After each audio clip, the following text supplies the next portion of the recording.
ಆತ್ಮೀಯ H16 news ಅರ್ಥಾತ್ ಥೇ ಸೀತಾರಾಮ್ ನ್ಯೂಸದ ವೀಕ್ಷಕರೇ, ನಾನು ನಿಮ್ಮವ ಎಂ ಆಯುಧ ಮಲ್ಲಪ್ಪ ಜೊತೆವರು. ತಾವು ಈಗ ಸುದ್ದಿಗಳ ಲೋಕಕ್ಕೆ ಎಂಟ್ರಿ ಹೊಡಿತಾ ಇದ್ದೀರಿ. ಈ ಸುದ್ದಿಗಳನ್ನು ಪ್ರತಿಯೊಂದು ನೋಡೋ ಜೊತೆಗೆ ನಿಮ್ಮ ಅಭಿಪ್ರಾಯಗಳನ್ನು ಹೊಸ್ತಾ ಇರಿ. ಯಾಕಂದರೆ ಈ ಸುದ್ದಿಗಳು ನಿಮಗಾಗಿ, ನಿಮ್ಮ ಬದುಕಿಗಾಗಿ, ನಿಮ್ಮ ವೈಚಾರಿಕೆಗಾಗಿ, ನಿಮ್ಮ ತಿಳುವಳಿಕೆಗಾಗಿಯೂ ನಿಮಗೂ ಗೊತ್ತು. ಜೊತೆಗೆ ನಮಗೂ ನಿಮ್ಮೊಂದಿಗೆ ಇದೊಂದು ಮಾತಾಡುವಂಥ ಜೊತೆಗೆ ಸುದ್ದಿಗಳನ್ನು ಬಿಡುವಂಥ ಕೆಲಸ. ಈ ಕೆಲಸದಲ್ಲಿ ನಾವು ನಿಮ್ಮೊಂದಿಗಿದ್ದೀವಿ ಅಂತ ಹೇಳ್ತಾ ನೋಡ್ತಾ ಇರಿ ಸುದ್ದಿಗಳನ್ನು. ಸ್ನೇಹಿತರೆ, ನಿಮ್ಗೆಲ್ರಿಗೂ ಗೊತ್ತಿದೆ, ಒಂದು ಆಸ್ಪತ್ರೆ ಅಥವಾ ಒಂದು ವೈದ್ಯಕೀಯ ಸೇವೆ ಅಂದರೆ ಯಾರೇ ಒಬ್ಬರು ಮಾಡಲಿಕ್ಕೆ ಸಾಧ್ಯ ಇಲ್ಲ. ಒಂದು ಸೇವೆಯನ್ನು ತಗೊಳ್ಬೇಕಾದ್ರೆ ನೀವು ಆಸ್ಪತ್ರೆಗೆ ಹೋದಾಗ ನೀವು ಬರೀ ಡಾಕ್ಟ್ರನ್ನ ನೋಡ್ತೀರಿ, ಡಾಕ್ಟ್ರಿಗೆ ಮಾತ್ರ ನೀವು ಕಾನ್ಸಂಟ್ರೇಟ್ ಮಾಡ್ತೀರಿ. ಆದರೆ ನಿಮ್ಮನ್ನು ಒಳಗಡೆ ಹೋದಾಗ ವಿಚಾರಿಸಿದವರು ಅಥವಾ ಎಮರ್ಜೆನ್ಸಿ ಇದ್ದಾಗ ವೀಲ್ ಚೇರಲ್ಲಿ ತಳ್ಕೊಂಡು ಹೋಗುವಂಥವರು ಅಥವಾ ಎಮರ್ಜೆನ್ಸಿ ಆದಾಗ ಆಂಬುಲೆನ್ಸನ್ನು ಓಡಿಸ್ಕೊಂಡು ಹೋಗುವಂಥ ಡ್ರೈವರ್ಗಳು ಅಥವಾ ಎಲೆಕ್ಟ್ರಿಕಲ್ ಮೇಂಟೆನೆನ್ಸ್ ಕಾಣಿಸಲ್ಲ ನಿಮಗೆ, ಅಥವಾ ನಿಮಗೆ ಕಸ ಗುಡಿಸಿ ಕ್ಲೀನ್ ಮಾಡುವಂಥ ಅಥವಾ ಹೌಸ್ ಕೀಪಿಂಗ್ ವ್ಯವಸ್ಥೆಯಲ್ಲಿ ಕೆಲಸ ಮಾಡುವಂಥ ಆಯಗಳು, ದಾದಿಯರು ನಮ್ಗೆ ಕಾಣಿಸೋದಿಲ್ಲ. ಅದೇ ರೀತಿ ನಿಮ್ಗೆ ಒಳಗಡೆ ಹೋದಾಗ ನಿಮಗೆ ವೆಲ್ಕಮ್ ಮಾಡಲಿಕ್ಕೆ ಸ್ವಾಗತ ಕೋರರು ಅಥವಾ ರಿಸೆಪ್ಷನ್ ಅಂತ ಏನು ಹೇಳ್ತೀವಿ ಅವ್ರನ್ನೂ ನಾವು ನೋಡ್ತೀವಿ. ಅದೇ ರೀತಿ ನರ್ಸಸ್ ಇರ್ಬೋದು, ಒಂದು ಎಕ್ಸ್ರೇಯ ಡಿಪಾರ್ಟ್ಮೆಂಟಲ್ಲಿ ಎಕ್ಸ್ರೇ ತೆಗೆಯುವಂಥ ಎಕ್ಸ್ರೇ ಡಿಪಾರ್ಟ್ಮೆಂಟಲ್ಲಿ ಇರ್ಬೋದು, ರೇಡಿಯೋಗ್ರಾಫರ್ ಇರ್ಬೋದು, ಅಥವಾ ಔಷಧಿಯಾಲಯಲ್ಲಿ ಔಷಧೀಯ ಕೊಡುವಂಥ ಸಿಬ್ಬಂದಿಗಳಿರ್ಬೋದು. ಆಪರೇಷನ್ ಥಿಯೇಟ್ರಿಗೆ ಹೋದಾಗ ನಮ್ಮನ್ನು ಪ್ರಿಪೇರ್ ಮಾಡೋದಕ್ಕಿರುವಂಥ ಎಲ್ಲ ಸಿಬ್ಬಂದಿ ವರ್ಗ ಇರ್ಬೋದು, ಸರ್ಜರಿಗೆ ಅಸಿಸ್ಟ್ ಮಾಡುವಂಥ ಆಪರೇಷನ್ ಥಿಯೇಟರ್ ಟೆಕ್ನಿಷಿಯನ್ ಇರ್ಬೋದು. ICUಗೆ ಹೋದಾಗ ವೆಂಟಿಲೇಟರ್ನ ಹ್ಯಾಂಡಲ್ ಮಾಡ್ತಕ್ಕಂಥ ವೈದ್ಯರ ಜೊತೆಗೆ ಅನಸ್ಥೀಸಿಯಾ ಟೆಕ್ನಿಷಿಯನ್ಗಳಿರ್ಬೋದು, ಅಲ್ಲಿರ್ತಕ್ಕಂಥ ICU ನರ್ಸ್ಗಳಿರ್ಬೋದು. ಅದೇ ರೀತಿ ನಿಮ್ಗೆ ಗೊತ್ತಿರೋದು 40ರಿಂದ 50ಕ್ಕೂ ಹೆಚ್ಚು ಡಿಪಾರ್ಟ್ಮೆಂಟ್ಗಳು ಒಂದು ದೊಡ್ಡ ಆಸ್ಪತ್ರೆ ಸಂಸ್ಥೆಗಳಲ್ಲಿ ಕಾಣ್ಬೋದು. 100 ವರ್ಷಗಳಿಂದ ಹಳ್ಳಿಯಲ್ಲಿ PHC ಏನಂದ್ರೆ ಪ್ರಾಥಮಿಕ ಚಿಕಿತ್ಸಾ ಕೇಂದ್ರದಲ್ಲಿ ಕೆಲಸ ಮಾಡೋರು ಇರ್ತಾರೆ, ಅಥವಾ ಒಂದು ಪ್ರೈವೇಟ್ ಕ್ಲಿನಿಕಲ್ ಕೆಲಸ ಮಾಡುವಂಥವ್ರು ಇರ್ತಾರೆ. 100 ವರ್ಷಗಳಿಂದ ಅವರು ಜನರ ಸೇವೆಯಲ್ಲಿ ತೊಡಗಿಸ್ಕೊಂಡಿರ್ತಾರೆ. ಅದೇ ರೀತಿ ನಾವು ಒಂದು 50 ಆತ್ಮೀಯರೇ, ಕ್ರಾಂತಿವೀರ ಸಂಗೊಳ್ಳಿ ರಾಯಣ್ಣ ಯುವಕ ಸಂಘ ಯಳವಂತಿಗೆ ವತಿಯಿಂದ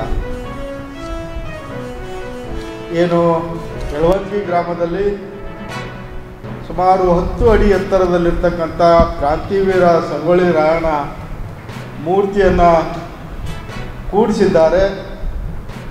ಅದು ಅತ್ಯಂತ ವಿಜೃಂಭಣೆಯಾಗಿ ಉದ್ಘಾಟಿಸಬೇಕಂತಕ್ಕಂಥ ನಿಟ್ಟಿನಲ್ಲಿ ದಿನಾಂಕ 10/11/2025 ಸೋಮವಾರದಂದು ಮೂರ್ತಿ ಅನಾವರಣ ಕಾರ್ಯಕ್ರಮವನ್ನು ಇಟ್ಟುಕೊಂಡಿದ್ದಾರೆ. ಅದರ ಜೊತೆಗೆ ದಾಸಶ್ರೇಷ್ಠ ಭಕ್ತ ಕನಕದಾಸರ 538ನೇ ಜಯಂತ್ಯೋತ್ಸವವನ್ನು ಸಹ ಅವತ್ತು ದಿವಸ ಆಚರಣೆ ಮಾಡಬೇಕಂತಕ್ಕಂಥ ನಿಟ್ಟಿನಲ್ಲಿ ಇಟ್ಕೊಂಡಿದ್ದಾರೆ. ಜೊತೆಗೆ ಸಮಾಜದ ಧಾರ್ಮಿಕ ಕೇಂದ್ರದ ದೇವಸ್ಥಾನವಾಗಿರುವಂಥ ಬೀರಲಿಂಗೇಶ್ವರ ಮತ್ತು ಮಾಳಿಂಗರಾಯ ದೇವರ ಪಲ್ಲಕ್ಕಿ ಉತ್ಸವವನ್ನು ಸಹ ಇಟ್ಕೊಂಡಿದ್ದಾರೆ. ಮತ್ತು ದಕ್ಷಿಣ ಮತಕ್ಷೇತ್ರದ ಶಾಸಕರ ಅನುದಾನದಲ್ಲಿ ಬೀರಲಿಂಗೇಶ್ವರ ಭವನ ಅಡಿಗಲ್ಲು ಸಮಾರಂಭವನ್ನು ಅವತ್ತಿನ ದಿವಸ ಇವು 4 ಪ್ರೋಗ್ರಾಮ್ ಮತ್ತು ಅದ್ರ ಜೊತೆಗೆ ಪೂಜ್ಯರಿಗೆ ತುಲಾಭಾರ ಕಾರ್ಯಕ್ರಮವನ್ನು ಇಟ್ಕೊಂಡಿದ್ದಾರೆ ಅಂತಕ್ಕಂಥದ್ದು. ಏನು ಕ್ರಾಂತಿವೀರ ಸಂಗೊಳ್ಳಿ ರಾಯಣ್ಣನವರು ಹುಟ್ಟಿದರೆ ಸ್ವಾತಂತ್ರ್ಯೋತ್ಸವ, ಗಲ್ಲಿಗೇರಿಸಿದರೆ ಜನವರಿ 25 ಅಂತಕ್ಕಂಥ ಮಹಾನ್ ದೇಶಭಕ್ತ ಕ್ರಾಂತಿವೀರ ಸಂಗೊಳ್ಳಿ ರಾಯಣ್ಣನವರ ಮೂರ್ತಿ ಅನಾವರಣ ಮಾಡಬೇಕು ಅಂತಕ್ಕಂಥ ಹಲವಾರು ಜನಗಳ ಇಚ್ಛೆ ಮತ್ತು ಆ ಗ್ರಾಮದ ಒಂದು ಆಶೆ ಆಗಿತ್ತು ಅಂತಕ್ಕಂಥ ನಿಟ್ಟಿನಲ್ಲಿ ಈ ಕಾರ್ಯಕ್ರಮ ಅತ್ಯಂತ ವಿಜೃಂಭಣೆಯಾಗಿ ಆಚರಣೆ ಮಾಡಬೇಕು ಅಂತಕ್ಕಂಥ ನಿಟ್ಟಿನಲ್ಲಿ ಸುಮಾರು 1ರಿಂದ 1.5 ತಿಂಗಳ ಹಿಂದನೆ ಸನ್ಮಾನ್ಯ ಶ್ರೀ ಅಲ್ಲಂಪ್ರಭು ಪಾಟೀಲ್ ಶಾಸಕರ ಒಂದು ನೇತೃತ್ವದಲ್ಲಿ ಮಾನ್ಯ ಶ್ರೀ ಕಲಬುರಗಿ ಜಿಲ್ಲಾ ವನ್ಯಜೀವಿ ವಿಭಾಗದ ಬೇಡುಗುಳಿ ವನ್ಯಜೀವಿ ವಲಯದಲ್ಲಿ ತಾಯಿ ಹುಲಿ ನಾಪತ್ತೆ ಪ್ರಕರಣ ಮತ್ತು 2 ಹುಲಿಮರಿಗಳ ಪತ್ತೆ ಪ್ರಕರಣದಲ್ಲಿ ಅರಣ್ಯ ಇಲಾಖೆಯ ನಡೆ ವ್ಯಾಪಕವಾದಂಥ ಒಂದು ಸಂಶಯಕ್ಕೆ ಎಡೆ ಮಾಡಿಕೊಟ್ಟಿರುವುದರಿಂದ ನಾನು ಇದರ ಬಗ್ಗೆ ಗೌರವಾನ್ವಿತ ಅರಣ್ಯ ಮಂತ್ರಿಗಳಾದಂಥ ಶ್ರೀ ಈಶ್ವರ್ ಖಂಡ್ರೆ ಅವರಿಗೆ ಒಂದು ಲಿಖಿತವಾದಂಥ ದೂರನ್ನು ನೀಡಿ ಸಮಗ್ರವಾದಂಥ ತನಿಖೆಗೆ ಒತ್ತಾಯ ಮಾಡಿದ್ದೆ. ಜೊತೆಗೆ ಈ ಪ್ರಕರಣದಲ್ಲಿ ತಪ್ಪಿತಸ್ಥ ಅರಣ್ಯ ಇಲಾಖೆ ಅಧಿಕಾರಿಗಳು ಜೊತೆಗೆ ಈ ಪ್ರಕರಣದಲ್ಲಿ ಭಾಗಿಯಾದಂಥ ಎಲ್ಲರ ವಿರುದ್ಧ ಸಮಗ್ರ ತನಿಖೆ ಆಗಬೇಕಂತೇಳಿ ಕೂಡ ನಾನು ದೂರದಲ್ಲಿ ಒತ್ತಾಯ ಮಾಡಿದ್ದೆ. ನನ್ನ ದೂರಿನ ಆಧಾರದಲ್ಲಿ ಸನ್ಮಾನ್ಯ ಅರಣ್ಯ ಸಚಿವರು ಗಂಭೀರವಾಗಿ ಪರಿಗಣಿಸಿ ಈ ಪ್ರಕರಣವನ್ನು CID ತನಿಖೆಗೆ ವಹಿಸಿರುವಂಥದ್ದು ಭಾಳ ಒಂದು ಸ್ವಾಗತಾರ್ಹ ಬೆಳವಣಿಗೆ. ಈ ಪ್ರಕರಣದಲ್ಲಿ ಎಲ್ಲ ಮಾಧ್ಯಮಗಳು ಕೂಡ ಈ ಪ್ರಕರಣವನ್ನು ವ್ಯಾಪಕ ಪ್ರಚಾರ ಮಾಡಿರೋದರಿಂದ ಒಂದು CID ತನಿಖೆಗೆ ಆಗುವಷ್ಟು ಒಂದು ಗಂಭೀರವಾದ ತೀವ್ರತೆಯನ್ನು ಪಡ್ಕೊಂಡಿದೆ ಅಂತೇಳಿ ನಾನು ಈ ಸಂದರ್ಭದಲ್ಲಿ ಹೇಳ್ತೇನೆ. ಎಲ್ಲ ಮಾಧ್ಯಮಗಳು ಕೂಡ ಈ ಪ್ರಕರಣವನ್ನು ಗಂಭೀರವಾಗಿ ಪರಿಗಣಿಸಿ ವ್ಯಾಪಕವಾದಂಥ ಒಂದು ಪ್ರಚಾರ ನೀಡಿರೋದರಿಂದ ಈ ಪ್ರಕರಣ ಒಂದು ಸಾರ್ವತ್ರಿಕವಾದ ಪ್ರಕರಣ. ಏನಿವತ್ತು ಚಾಮರಾಜನಗರ ಜಿಲ್ಲೆಯ ಸುತ್ತಮುತ್ತ ರಸ್ತೆಯಲ್ಲಿ ಏನು ಈ ಹಂಪ್ಸ್ಗಳನ್ನು ಹಾಕ್ತಾ ಇರೋದು ತುಂಬ ಉತ್ತಮವಾಗಿರುತ್ತದೆ.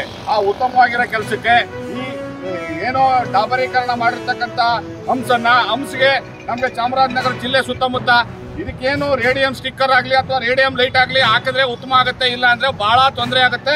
ಮತ್ತು ವೆಹಿಕಲ್ ಬರಬೇಕಾದ್ರೆ ಭಾಳ ಸಮಸ್ಯೆ ಆಗ್ತಾ ಇದೆ. ಈ ವೆಹಿಕಲ್ ಬಂದಂಥ ಸಂದರ್ಭದಲ್ಲಿ ಅವ್ರಿಗೆ ರಸ್ತೆಯಲ್ಲಿ ಇದು ಹಂಸ ಹಾಕಿರೋದು ಗೊತ್ತಾಗಿರಲ್ಲ. ಹಂಸ ಗೊತ್ತಾಗಿರ್ತಕ್ಕಂಥ ಸಂದರ್ಭದಲ್ಲಿ ಅಪ್ಸೈಡ್ ಹಾಕ್ಬೋದು, ಇನ್ನೊಂದು ಹಾಕ್ಬೋದು. ಅದರಿಂದ ಕೂಡಲೇ ಇದನ್ನ ಕ್ರಮ ತಗೊಂಡು ಇದಕ್ಕೆ ಏನು ಡಾಬರೀಕರಣ ಮಾಡಿರ್ತಕ್ಕಂಥದಕ್ಕೆ ರೇಡಿಯಂ ಸ್ಟಿಕ್ಕರು ಅಥವಾ ರೇಡಿಯಂ ಲೈಟ್ ಅನ್ನ ಅಳವಡಿಸಬೇಕಾಗಿ ಈ ಮೂಲಕ ಕೇಳ್ಕೊಳ್ತಾ ಇದ್ದೀನಿ. ಕರ್ನಾಟಕ ರಾಜ್ಯ ಕಬ್ಬಳಗಾರ ಸಂಘ ಜಿಲ್ಲಾಧ್ಯಕ್ಷನಾಗಿ ನಾಗರಾಜು. ಇದಕ್ಕೇನಾದ್ರೂ ಇವರು ಸ್ಪಂದಿಸಲಿಲ್ಲ ಅಂದ್ರೆ ಮುಂದೊಂದು ದಿನ ಹೆದ್ದಾರಿ ಬಂದ್ ಮಾಡಿ ತಡೆ ಚಳವಳಿ ಕೊಡಬೇಕಾಗುತ್ತೆ. ಆತ್ಮೀಯರೇ, ಎಲ್ಲ ಸುದ್ದಿಗಳನ್ನು ನೋಡಿದ್ರಲ್ಲ, ಏನು ಅನಿಸ್ತು ನಿಮಗೆ? ಇದರಲ್ಲೇ ನಿಮ್ಗೆ ಲೈಕ್ ಆಗಿರ್ಬೋದು, ಡಿಸ್ಲೈಕು ಆಗಿರ್ಬೋದು, ಕಾಮೆಂಟ್ ಬೇಡಪ್ಪ ಅಂತೂ ಅನಿಸಿರ್ಬೋದು, ಕಾಮೆಂಟ್ ಮಾಡಬೇಕಪ್ಪ ಅನಿಸಿರ್ಬೋದು, ಶೇರ್ ಮಾಡಬಾರ್ದಪ್ಪ ಅನಿಸಿರ್ಬೋದು, ಅದು ಮಾಡಬೇಕು ಅನಿಸಿರ್ಬೋದು. ಏನಾದರೂ ಆಗಲಿ ಶೇರ್ ಮಾಡ್ತಾಯಿರಿ, ಈ ನ್ಯೂಸ್ಗಳನ್ನ ಹಂಚ್ತಾ ಇರಿ, ಜೊತೆಗೆ ಇದಕ್ಕೆ ಸಬ್ಸ್ಕ್ರೈಬ್ ಆಗ್ತಾಯಿರಿ ಅಂತ ಹೇಳ್ತಾ H16 ನ್ಯೂಸ್ ಅರ್ಥಾತ್ ಹೇ ಸೀತಾರಾಮ್, ಇದು ಸತ್ಯದ ಕೈಗೆ ನಡಿ. ವಂದನೆಗಳು.